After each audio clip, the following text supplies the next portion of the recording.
भाई जन्नत में भी अगर किसी चीज की तमन्ना करेगा कोई तो सिर्फ वो, अगर जन्नत में भी कोई किसी चीज की तमन्ना करेगा तो वो सिर्फ मदीना है। बाकी जन्नत में किसी चीज की ना हाजत होगी, न तमन्ना होगी, न ख्वाहिश होगी, न आरज़ू होगी। आदमी जन्नत में जाने के बाद सारी चीजों को भूल जाएगा, इसलिए कि जन्नत के सामने दुनिया तकलीफ है, जन्नत के सामने दुनिया परेशानियों का घर है। जब जन्नत में जाएगा तो दुनिया से करोड़ों गुना ज्यादा ऐशो आराम होगा। तो इस दुनिया को कौन याद करेगा?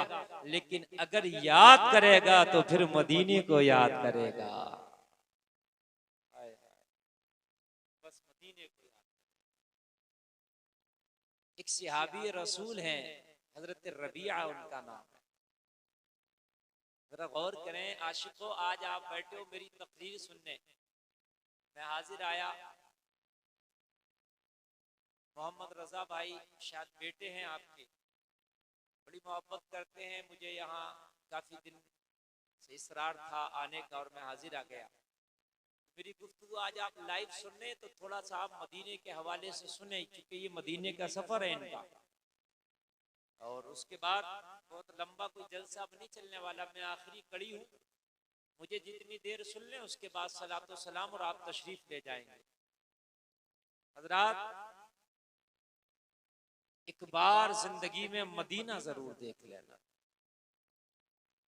हम कहते हैं ना शौक है, बहुत से नौजवानों तुम्हारे शौक हैं।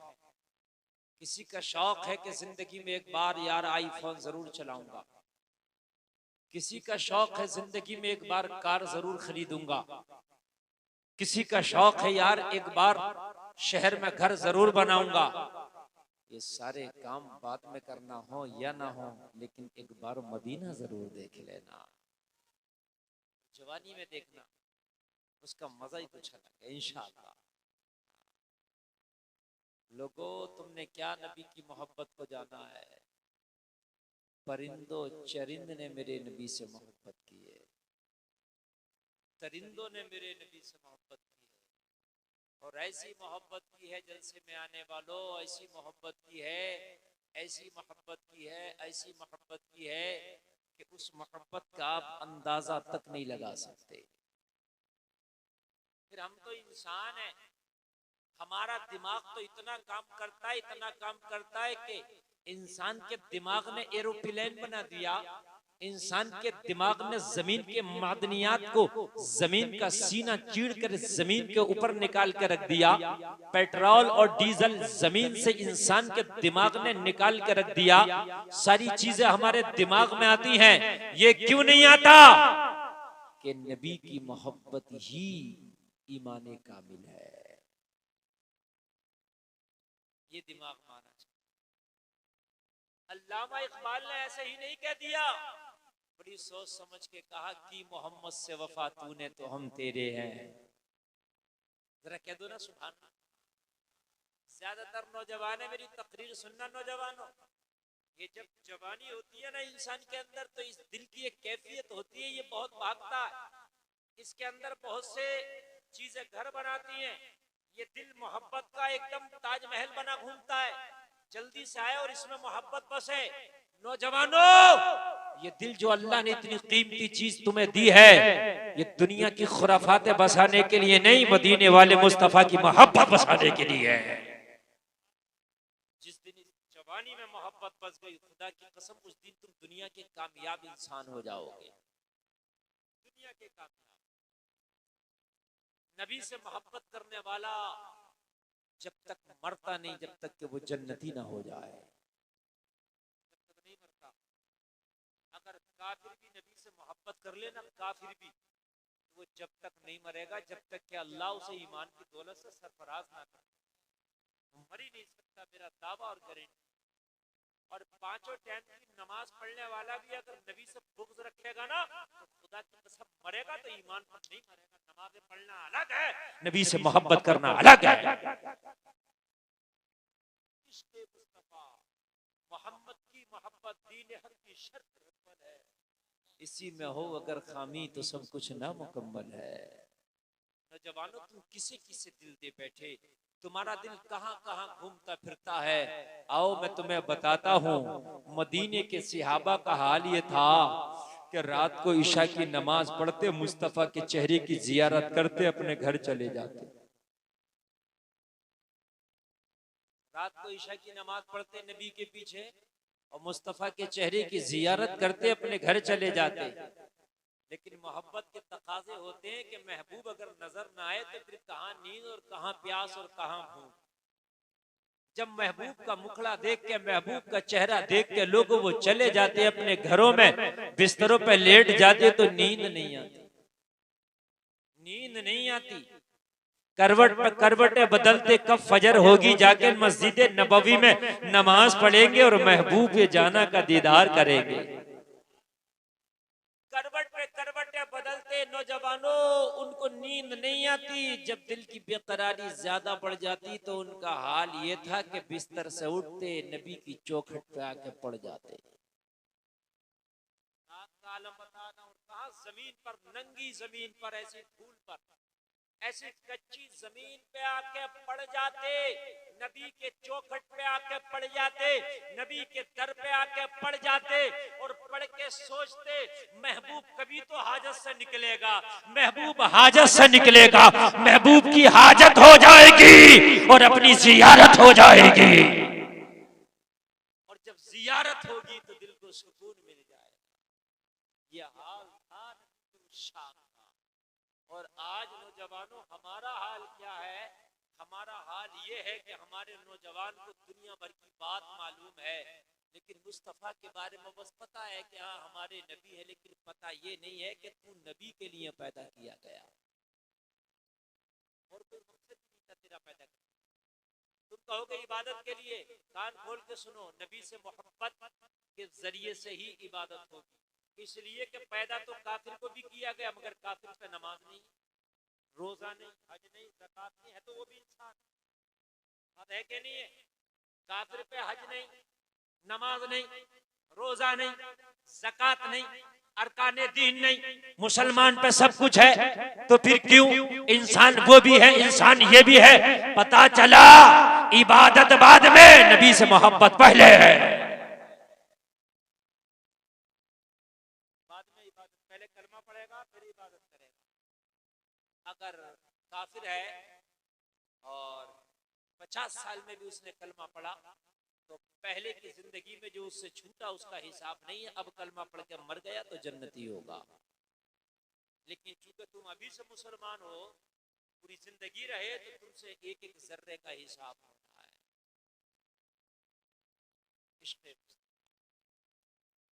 मदीना शरीफ में एक यहूदी है और वो यहूदी ने मीटिंग की कि जब से मोहम्मद अरबी मदीना में आए हैं, इस्लाम बड़ी तेजी से फैलता चला जा रहा है, इसे रोको, वरना एक दिन ऐसा होगा कि मदीने में कोई घर नहीं होगा जहां इस्लाम ना पहुंच जाएगा। क्या बात है, क्या जादू लेके आए हैं मोहम्मद अरबी? तो कहा सुनो, बात इतनी सी है, मोहम्मद अरबी की जबान में अजीब सी कशिश है, अजीब सी मिठास है। जब ये बात करते हैं तो इनकी बातें सुन के दुश्मन भी इनके अपने हो जाते हैं। ये नबी की जबान का कमाल है। मुसलमानों, तुमने जो हथियार था नबी का किरदार वो छोड़ दिया, तुमने अखलाक मुस्तफा को छोड़ दिया।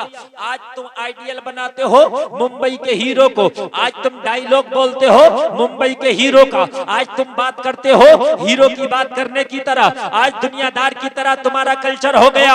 अरे मुसलमानों, तुम कहाँ हो? किसे आइडियल बना बैठे हो? तुम अपने नबी को अपने सामने रखो, अपनी जिंदगी में मुस्तफा की जिंदगी को उतारो, नबी की जिंदगी को आइडियल बनाओ, अपना किरदार मुस्तफा के किरदार में ढाल लो, अपना अखलाक मुस्तफा के अखलाक में ढाल लो। गुलफाम डंके की चोट पर कहता है, अगर तू जिधर से गुजर जाएगा जमाना तेरा होता चला जाएगा।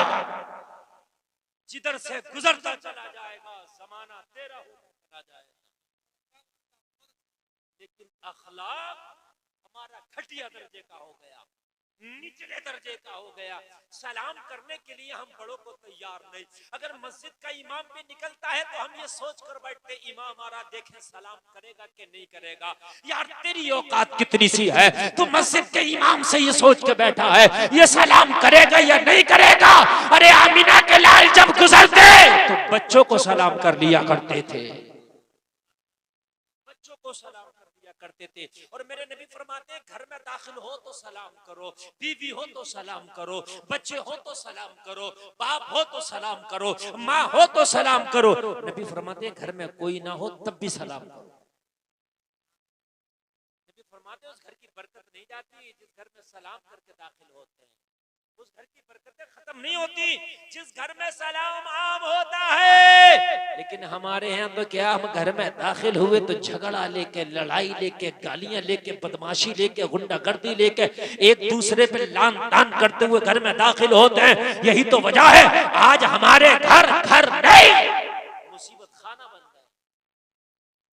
घर में जा रहा है इंसान परेशान, इसलिए कि तुमने आइडियल मदीने वाले मुस्तफा को बनाया ही नहीं।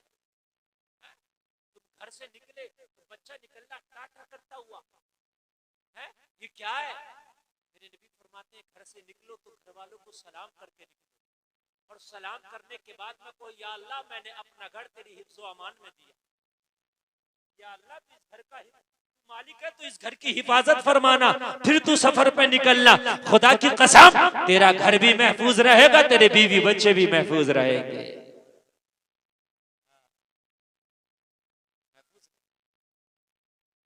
आज का हाल ये, शोहर घर में घुसा तो घुसते ही बीवी ने फौरन उसकी क्लास ले ली। मैंने जो मंगाया था लाए के नहीं लाए, अगर खरीद नहीं लाया भूल गया तो तुम देखो उसका पारा कितना ऊपर चढ़ जाता है। अपने शोहर के ऊपर बैठ गई चढ़ के और कहने लगी मैंने तुमसे बताया, तुम्हें कभी याद ही नहीं रहता, तुम ये लेकर ही नहीं आए, तुमने जो है ये कर दिया वो कर दिया। ओ बीवी कान खोल के सुन, सबसे पहले तेरा शोहर घर में दाखिल हो तो मुस्कुरा के उसका इस्तकबाल कर, उसे सलाम कर।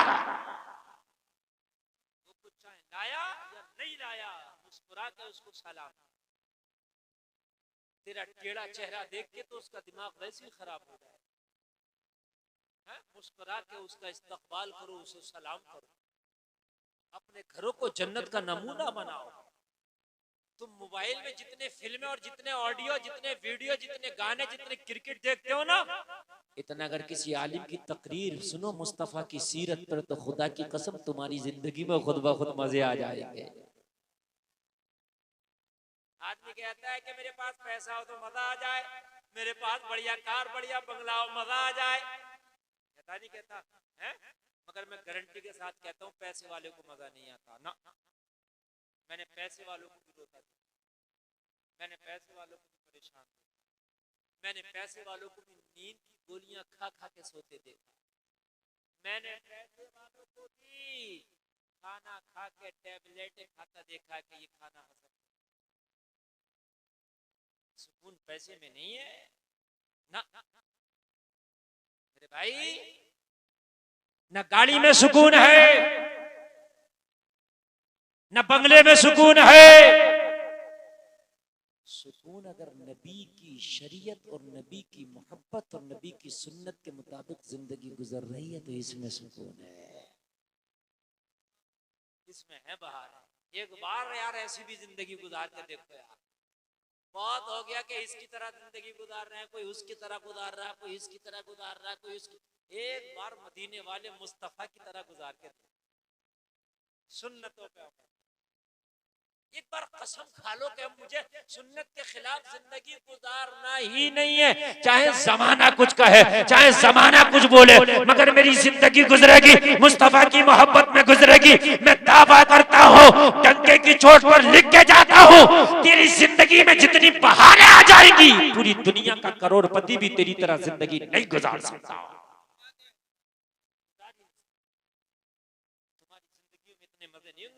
फिर तुम्हारी जिंदगी में जो दुनियावी जिंदगी में इतने मजा नहीं होंगे जितने नबी की मोहब्बत वाली जिंदगी में मजा होता है। एक बार तो करके देखो यार। मगर मियां कहां बात मौलवी चीखते चीखते थक गया, नहीं मानता ना। तुमने पैंटें ऐसी पहनी, ऐसी पहनी, ऐसी पहनी, पैंटें ऐसी पहनी मेरे भाइयों, ऐसी पैंटें पहनी कि मैं क्या बताऊं कि पैंट भी शर्माती हो। हमारे साथ इन्होंने अपनी ज्यादती की है ना। पैंट जो थी भाई, पैंट पहनना कोई हराम नहीं है, जायज, लेकिन वो वाली पैंट पहले चलती थी, टेलर लोग सिल के देते, अच्छी बात होती भाई, जायज है। ऐसे नहीं है कि पैंट पहनना हराम है। मैं मसला बता दूं, लूज पैंट आप लूज लोअर पहन रहे तो जायज है, जिसमें उठने बैठने में आपको परेशानी ना हो, ठीक है, जायज थी। पैंट भी अंग्रेज तो यही देके गया था, लेकिन उसके बाद जो तुमने पैंट का हश्र बनाया है, कहीं इधर से मोपले निकाले, इधर से मोरी निकाली, उधर से रोशनदान खोला, अरे मेरे भाई पैंट क्या बना दी आपने मेरा भाई। पैंट का तो मैं क्या बताऊं, आप पैंट भी रोती होगी कि या अल्लाह इन लोगों ने मेरे साथ वो ज्यादतियां की हैं, वो ज्यादतियां की हैं। ऐसा लगता है कि जैसे पैंट पहनने वाले को किसी ने रस्सी में बांध के पिकअप के पीछे खचेड़ा हो, यहाँ से फटी है, किसी की यहाँ से फटी है, किसी की यहाँ से फटी है, अंदाजा हाल ये है। फिर ये फैशन दिखाते हैं, खुश होते हैं कि पता नहीं कितना हमको नंबर मिल रहा होगा। मेरे भाइयों, इस पैंट में सुकून नहीं है, सुकून मेरे नबी के सुन्नत वाले पहनावे में है। एक बार पहन के देखो, एक बार। बड़ा बड़ा अधिकारी, बड़ा बड़ा वकील, डॉक्टर, शाम को मैंने देखा साड़ी कोट पैंट निकाल दिया और उसने तहबंद पहन लिया। हमने कभी क्यों तहबंद पहना है, कहने लगे मौलाना सुकून इसी में है। हमने कहा तहबंद पहनना किसी के बाप का तरीका नहीं, रसूल पाक का तरीका है। मेरे नबी के तरीके में तो सुकून ही सुकून है। आज भी साइंस कहती है कि मिट्टी के बर्तन में खाना बना लिया जाए तो जो खाने के जरासीम है वो मर जाते हैं। आज भी मिट्टी के बर्तन में अगर पानी रख दिया जाए तो जितना अच्छा फिल्टर मिट्टी का बर्तन कर देता है, तेरा आरओ नहीं करता। अगर हमने 9-9, 10-10 हजार के आरओ लगा लिए, मटके और घड़े का पानी भूल गए। हमने गैस लगा लिया और पतीली और देगची में खाना बनाना शुरू किया।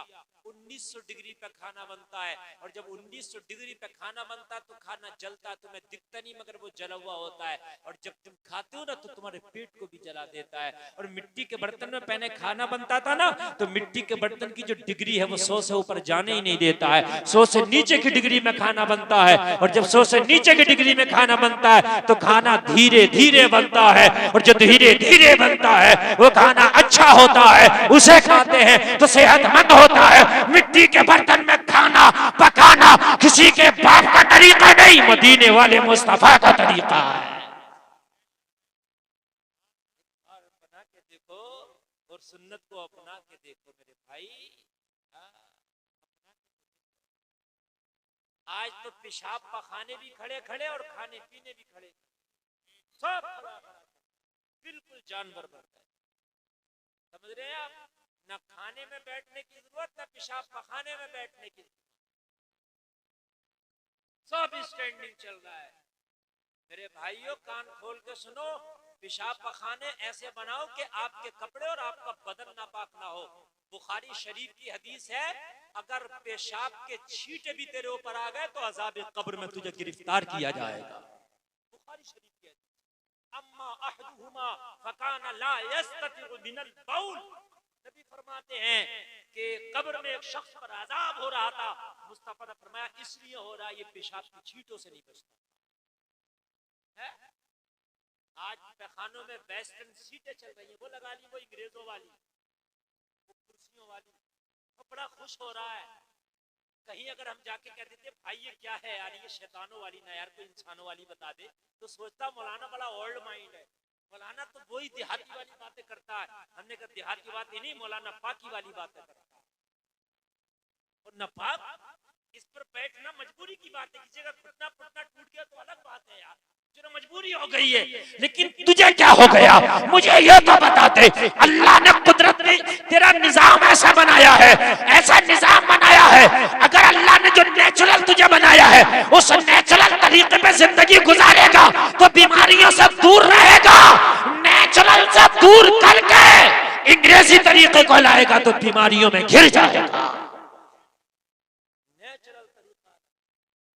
आज तुम्हें एक डॉक्टरी का तरीका बता दूं। अगर आप हाजत के लिए इस तरह से बैठोगे जैसे पहले से बैठते हैं तो पेट दब जाता है, और पेट दबने के बाद में पेट खाली जल्दी हो जाता है। ये डॉक्टर होता है।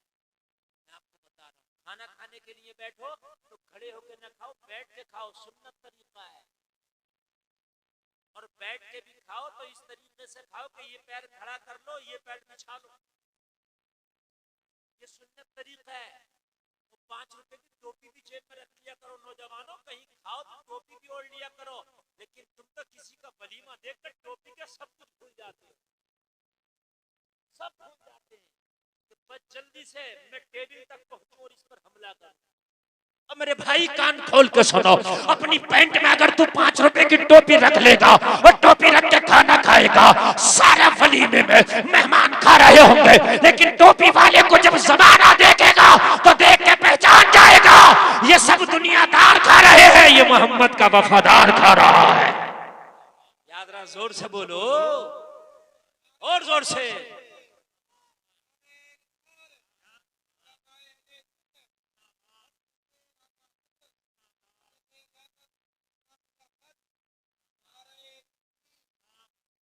आप जितनी हल्के सुन रहे हैं इतनी हल्का नहीं सुनाऊंगा मैं, जरा जोर से बोले सुभान अल्लाह। 5 रुपए की टोपी भी रख लिया करो नौजवानों, 5000 का वुडलैंड पहन लो, 2000 की पैंट, 1500 की शर्ट, 10,000 का सूट पहन के गया, क्या 5 रुपए की टोपी तुझे मयसर नहीं आई? 5 रुपए की टोपी भी रख ले जेब में। ये तेरा आधार कार्ड है, कहीं एक्सीडेंट होकर मर गया ना तो तेरी टोपी देख के तुझे दफना देंगे, तुझे जलाएंगे नहीं। तो तेरा आधार कार्ड, तेरी टोपी बता देगी कि इसको जलाने की जरूरत नहीं है, दफनाया जाएगा इसको। तेरी टोपी तेरा लाइसेंस है, तेरा आधार कार्ड है, मगर ना टोपी के लिए शर्म लगती है हमें। मेरे भाई टोपी अनिवार्य कर लो। अब तो टोपी भी ऐसी आ रही है, जब चाहो ओढ़ लो, जब चाहो जेब में रख लो, है कि नहीं? जैसे ये हाजी जाने वाले हाजी ओढ़े पड़े, ये टोपी जेब में भी आती है और हर वक्त ही ओढ़े रहो तो कोई बुरी बात नहीं ना, अच्छी बात है। हम सफर करते हैं, बड़ा डर लगता है, हमें ऐसा लगता है कि हिंदुस्तान में मुसलमान हैं या सभी चले गए थे। पूरी पूरी ट्रेनों में एक नजर नहीं आता यार। अरे हालांकि होते हैं मगर पहचाने कैसे के हैं। काश अगर तुम टोपियां ओढ़ के निकल जाओ ना, खुदा की कसम, तो तुम्हारी पहचाने इतनी हो जाएंगी, तुम्हें देख करके लोगों के दिलों पे ना तुम्हारी हैबतदारी हो जाएगी। तुमने तो अपनी पहचानों को छिपा दिया है, तुम तो अपने आप को छिपा कर निकलते हो, और यही छिपा छिपा के आज तुमने टोपी छोड़ा है और कल को तुमसे टोपी छुड़ाई जाएगी। आज तुम्हारी बेटियों ने हिजाब छोड़ा है, कल हिजाब छोड़ दिया और आज उनसे हिजाब छुड़ाया जा रहा है। बोलिए नहीं छुड़ाया जा रहा है क्या? कि हिजाब नहीं पहनेगी, ये नहीं पहनेगी, वो नहीं पहनेगी, स्कूल में आना है तो बगैर हिजाब के आना। आज कितने स्कूल ऐसे हैं कि बच्चियां स्कूल के दरवाजे पे हिजाब उन्हें उतारना पड़ता है। क्यों? इसलिए कि हमने जब हिजाब को उतार दिया तो फिर तुम्हारा हिजाब उतरवाया जाना लेगा। बात बताऊं मैं आपको, बड़े अफसोस की बात। मैं एयरपोर्ट में जाने होता रहता है, मैं गया तो वो सिक्योरिटी के लोग जो वो चेक इन करते हैं ना, एक मशीन होती है उनपे इतनी बड़ी, तो जो बंदा उसमें अंदर एंटर करता, आप भी एंटर करेंगे तो वो सब ऐसे लगाता पूरे बदन पे, समझ रहे हैं आप? फिर वो चेक करके आपको अंदर भेजेगा। मेरे आगे एक सिख था, पगड़ी बंधी थी ऐसी, उसको जब लगाया तो उसकी पगड़ी नहीं उतर, ऐसे लगा के पगड़ी पे उसको आगे भेज दी। जब मेरा नंबर आया मैंने टोपी, जबकि टोपी पगड़ी से हल्की चीज है। पगड़ी में तो कुछ छिपाया जा सकता, मगर टोपी में क्या छिपाया जा सकता है? मैंने कहा भाई ये क्या बात है, टोपी क्यों उतरवाई जा रही है? उनकी पगड़ी तुमने नहीं उतरवाई। कहा उनकी पगड़ी उनके मजहब से ताल्लुक रखती है, वो अनिवार्य तौर पर पहनते हैं, वो कभी हटाते ही नहीं। तुम्हारी टोपी तो किसी किसी पर होती है, किसके होती है? तो लिहाजा जब तुम्हारे लिए अनिवार्य नहीं है तो हटा दो, उनके लिए अनिवार्य है तो हमने नहीं हटवाया। तो हमने कहा या अल्लाह ये खता भी हमारी है, ये खता भी हमारी है। नौजवानों, हमने अपने कल्चर को ना भुलाया होता तो आज हमारी बच्चियों के हिजाब ना छीने जाते, आज हमसे टोपियां ना छीनी जाती, आज हमसे जो है हमारी दाढ़ियों के बारे में सवाल ना किया जाता। आओ नौजवानों, आज इस तकरीर में मेरी ये जुमले लेकर के जाओ। अरे जिंदगी गुजारना है, मरना सबको है, मरना उसको भी है जो पैंट पहन के गया, मरता वो भी है जो गाना गा के गया, मरता वो भी है जो नाच के गया, मरता वो भी है जो शराब पी के गया, मरता वो भी है जो कुरान पढ़ के गया, मरता वो भी है जो नमाज पढ़ के गया, मरता वो भी है जो हज करके गया, मरता वो भी है जो अच्छे काम करके गया। मगर मरने में फर्क है। जो नाच के गया वो जहन्नम का ईंधन बनता है, जो नमाजें पढ़ के गया हुरान जन्नत उसका वेलकम करती है, इस्तकबाल करती है। मरना सबको है, जिंदगी नहीं बढ़ेगी। तू पैंट कितनी भी पहन ले, तू शराबें कितनी भी पी ले, तू नाच कितना भी ले, तू डांस कितना भी कर ले, कान खोल के सुन ले, वलयअखिरुल्लाहु नफ्सन इज़ा जाअ अजलुहा, एक सांस की भी मोहलत नहीं दी जाएगी। जब मरोगे तो नमाजी होगे तो नमाज में मरोगे, शराबी होगे तो शराब में मरोगे। सुभान अल्लाह, सुभान अल्लाह।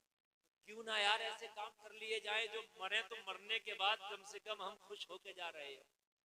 जमाना जनाजे पे रो रहा हो और हम ये कहते हुए जा रहे हो मेरे जनाजे पे रोने वालों, फरेब मैं हो बगौर देखो, मरा नहीं हूँ गमे नबी में, लिबास हस्ती बदल गया।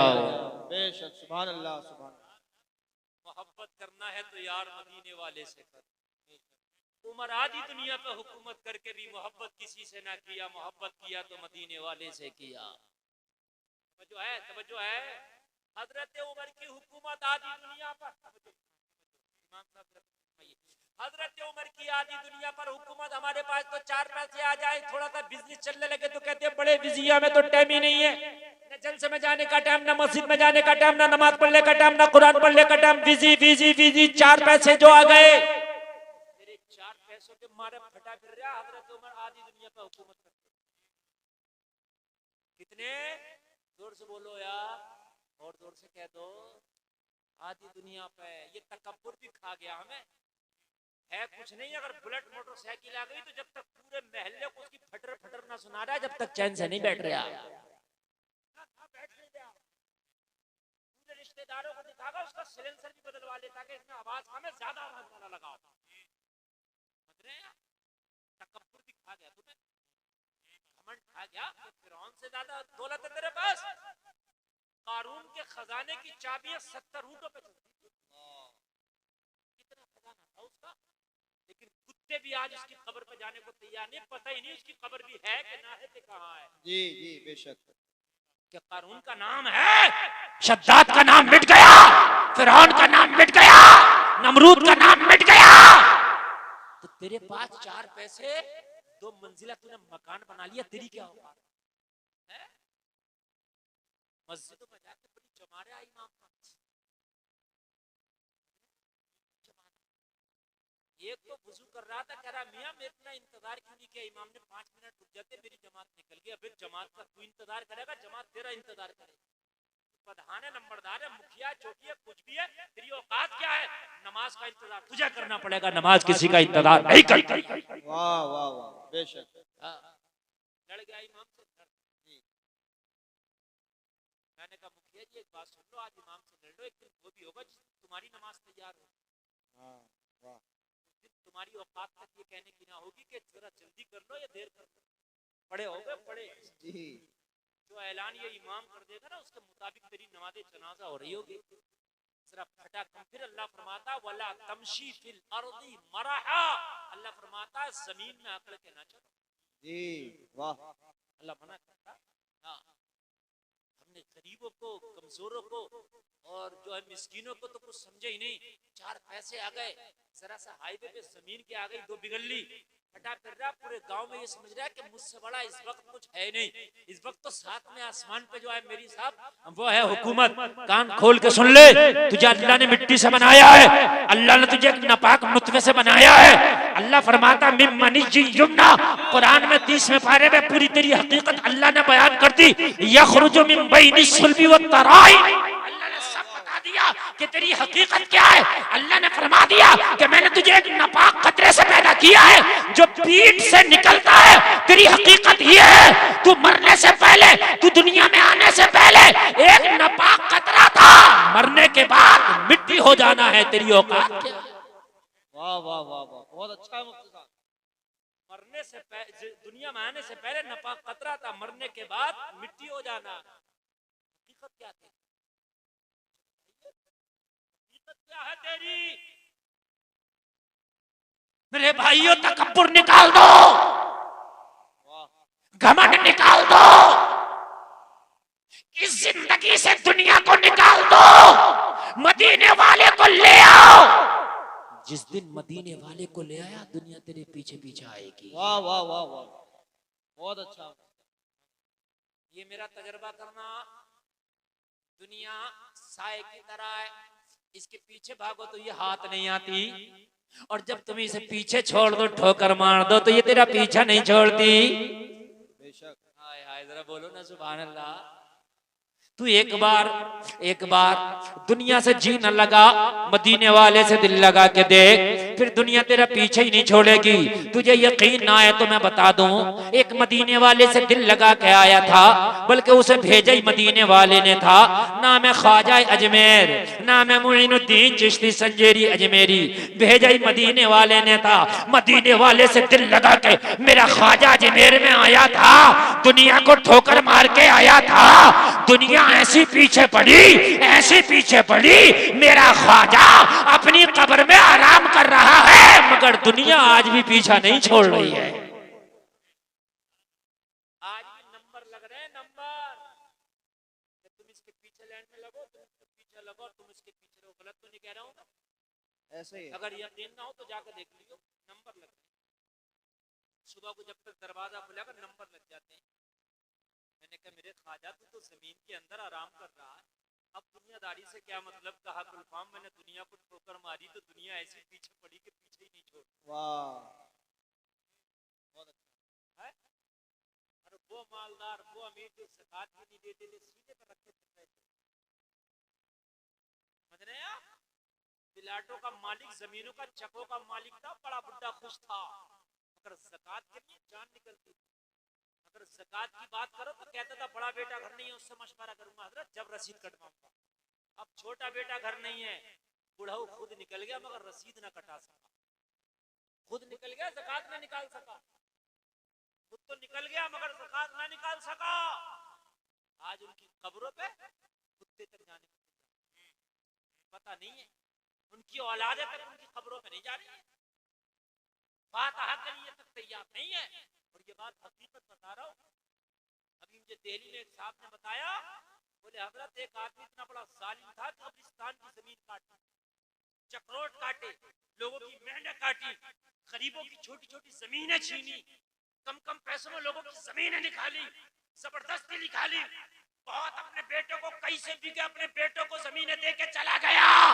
बोले हजरत कब्रिस्तान तक नसीब नहीं हुआ, कहीं ग्राम समाज की जमीन में उसका दफन कर दिया, उसकी कब्र पे कुत्ते लैट्रिन पेशाब कर रहे हैं, इतना भी नहीं कि चार दीवारी बना दी जाए, उसको कब्रिस्तान तक नसीब तक नहीं हुआ। यह है इसकी सजा। दुनिया की जमीनें छीन के जिस औलाद को दे गया, वो औलाद आज इसकी कब्र पे एक चादर और एक फूल डालने को तैयार नहीं।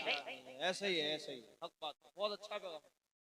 कब्रिस्तान काट के चले गए, मेंढे काट के चले गए, लोगों के चक्रोट छीन लिए, लोगों को जीना हराम कर दिया। मेरे भाई ये तेरी औलादों को जो मिलेगी, अल्लाह तेरी औलादों के दिलों में तेरे दिल से तेरी तरफ से ऐसी बेमुरब्बती कर देगा कि उधर पलट के तक नहीं देखे। जी वाह, उधर पलट के तक नहीं देखे। अल्लाह फरमाता है इन्नमा अमवालुकुम व औलादुकुम फितना, ये तुम्हारे माल और तुम्हारी औलाद फितना है, फितना फितना है। चक्कर में ना ज्यादा अल्लाह ने जितना दिया हलाल तरीके से, किसी पे छोड़ो मत अपना, हराम तरीके से आने ना दो। रही औलाद की बात, तो जब तू माँ के पेट से आया था तो सब कुछ लेके नहीं आया था। जब अल्लाह ने तेरे चुग्गे का इंतजाम कर दिया तो तेरी औलाद के चुग्गे का इंतजाम भी करेगा। वाह बहुत अच्छा। मौला अली तो रात को जितना माल होता सारा का सारा माल सदका कर देते। सदका करने के बाद सोते बिस्तर पे नींद नहीं आती जब तक माल रह जाता। अगर घर में सुबह के लिए खाना भी होता तो उसे सदका कर देते, रात को बचा के नहीं रखते। किसी ने पूछा अली सारा माल सदका करके क्यों सोते, सुबह के लिए बचा के सोया करो। मौला अली ने फरमाया जो रब कल अली को सांसें देगा वो रब अली को कल खाना भी अता करेगा। सांसें दे सकता तो क्या खाना नहीं दे सकता। ईमान है ना इस चीज पर, इसी पर ईमान रखे, इसी पर पुख्ता ईमान रखे, इसी पर मजबूत ईमान रखे। जो रब सांसें देगा तुम्हें वो रब खाना भी देगा। अच्छा एक बात और बताऊं, जलसे में बैठ कर सुनने वाले मजा आ रहा कि नहीं आ रहा? हाँ बहुत अच्छा लग रहा ना इंशाल्लाह। एक बात मैं बताऊं, आज हम मरे फिर रहे कि ये कारोबार वो हो जाए वो हो जाए वो हो जाए वो हो जाए। पहले तो एक जुमला सुन लो, किस्मत से ज्यादा नहीं वक्त से पहले नहीं। ये अटल है कानून अल्लाह का बन रहा है, इसे याद रखना मेरे जुमले को। किस्मत से ज्यादा नहीं वक्त से, ये किस्मत में अगर लिखा है तो मिलकर रहेगा। और जिस